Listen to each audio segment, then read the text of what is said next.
Hello and welcome to the promised Q&A session following my 4 short talks on gender, sexual and relationship diversity for adult learners. Thanks so much for the emailed questions and also to everybody who has given me feedback. I'm absolutely happy if anybody wants to share these talks, and if you click on my channel you'll find the GSRD series in full, which is just under an hour in total viewing time. Tonight I'll tackle the questions in order of the talk themes, and the first main topic you've asked me about to talk a bit more about is non-binary gender identities. Now this topic I could happily talk all day about, but in keeping this an accessible session, I'll resist talking for too long, and I'll also again provide you with a link to my research paper to further your reading if you wish. The research is an exploration of the lived experiences of non-binary individuals who have presented at a gender identity clinic in the United Kingdom. I'll talk a little bit about the findings from this study, but in doing so, I must point out that the research was based on a group of gender identity clinic patients, so people that were seeking medical intervention at a clinic. There will be many more non-binary identifying people out there that never seek a medical intervention. So I can't talk of their experiences as I've got no way of collecting that data. And there's also the fact that with so many people not having an understanding of all the various versions of non-binary gender identity, there are probably lots of people who do have some lived experience of non-binary gender identity without necessarily naming it as such, or maybe even not feeling the need to focus on that aspect of their identity.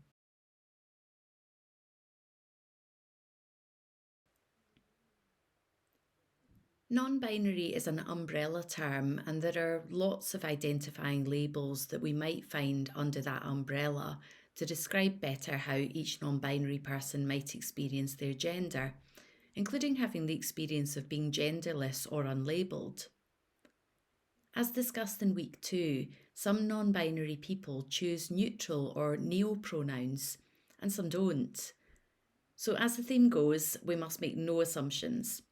But let's take a look at my research findings to tell us something about the non-binary experience shared by people that took part in that particular study.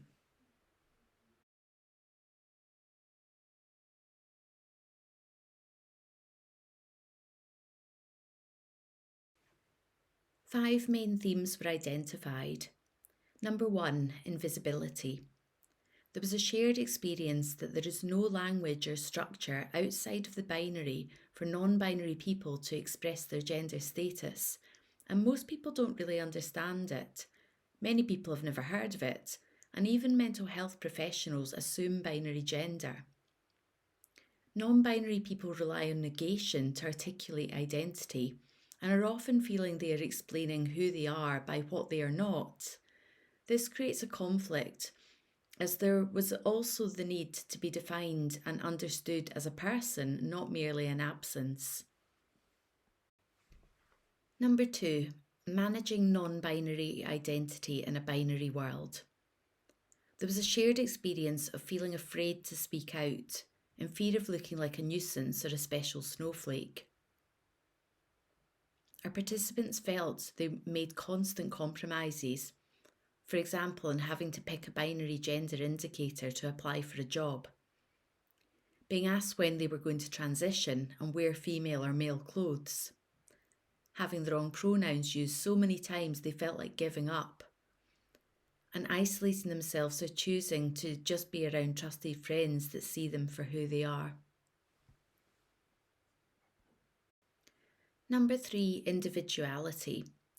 Running through the groups was the experience of gender being too tight a fit, with the sense that it stops you from being yourself and it stops everyone from being themselves. So are you getting the sense of why I'm fascinated by non-binary gender yet? I love this kind of challenge on an introspective level. The group defined non-binary as an umbrella term that included many different ways of being and identifying within this, like agender, demigender, etc. They viewed binary gender as restrictive of individuality. Number 4, gender dysphoria. Our research participants all experienced a discomfort with their sex assigned at birth, but did not feel belonging to the binary opposite of their sex assigned at birth. For some, they felt comfortable with an androgynous appearance, whilst for others, their non-binary experiences were more focused on a social sphere, sitting alongside a more binary understanding of sex and their bodies. And number 5, seeking interventions. Participants presented with a multiplicity of understandings in relation to their pursuit of physical interventions, including fitting into a binary medical pathway for transition, then body modification that was open-ended and dynamic, or specific surgical procedures to ease dysphoria. And others reported a sense of ambivalence in relation to their desire for a resolution to their dysphoria, and frustrations that the NHS didn't seem to be able to provide the interventions needed for non-binary patients. Ultimately, when it came to interventions though, all of the participants were interested in counselling therapy, as they were on a journey of trying to figure it all out and explore their unique sense of self and gender identity.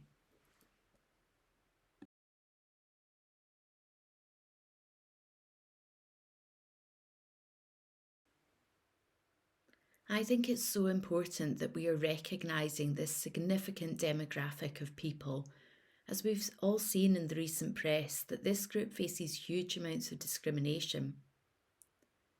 One of the research focus group members described being a minority and a minority and a minority of a minority, as their experience was of being discriminated against by the LGBT community.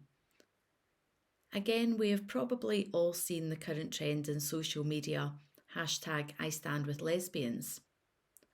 What I should really say is #IStandWith cis-binary gender lesbians, as much of the transphobic hate speech that is being encouraged by the British media is certainly not standing by trans or non-binary lesbians. Protected characteristics are as such for a reason. The Equality Act of 2010 makes it against the law to discriminate against anybody with protected characteristics. So please think about this at home as well as in the workplace. You may be discriminating against non-binary people by failing to recognise their gender. If you want to read more about this subject, Professor Christina Richards and Dr. Meg John Barker are both well worth a read on all matters gender, but particularly genderqueer and non-binary gender identity. And I'll list them the resources again at the end of this talk.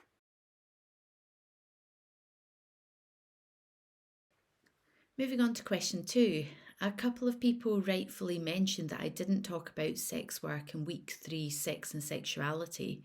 So thanks for highlighting this, as it is indeed an area not to be ignored. As with lots of common sexual behaviours, many adults engage with the sex industry. This might even be more common than before, with sites such as OnlyFans being referred to as the paywall of porn. There are so many ways to sell sex these days, and prostitution has always been around and always will be. Again, the same rules apply as with any type of sexual activity. Safety first. And our current laws actually put sex workers in a lot of danger. I'd highly recommend this TED Talk by Tony Mack, What Do Sex Workers Want? From lived experience, she talks about safety, and perhaps the part that stands out most to me is she says, if you're asking the question, well, would you want your daughter to do that? Then you're asking the wrong question. Assume your daughter is doing that, and then think about what's needed to ensure her safety whilst doing so. Again, among sex workers, we have a largely discriminated against group of silent victims.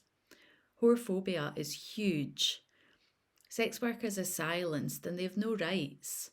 Society wants to pretend they don't exist, and the stigma and hate towards sex workers is seen as socially acceptable.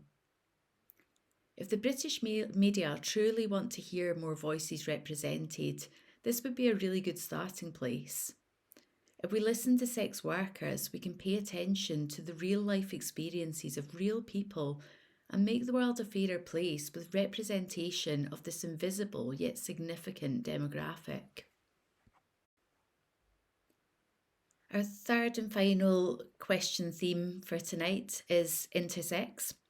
You asked me about intersex people and how their variation is diagnosed and if it was always from birth. Now, you may have noticed that I always include intersex when I use the acronym LGBTQI+. And that's because I've worked with many intersex people and they're another invisible group. 1.7% of the world population is born intersex. That's about the same as the amount of people born with red hair. But most people will say that they've never met an intersex person. Again, intersex is an umbrella term used to describe a wide range of natural variations that affect genitals, gonads, hormones, chromosomes, or reproductive organs. The slide here shows some of the more common types of intersex and is taken from my book Lessons in Love and Understanding.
Sometimes these characteristics are visible at birth.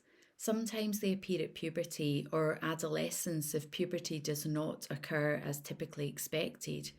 And sometimes they are not physically apparent at all. But many intersex children throughout the world undergo surgery in an effort to normalise them, even though these interventions are often evasive, irreversible, and not performed for emergency reasons.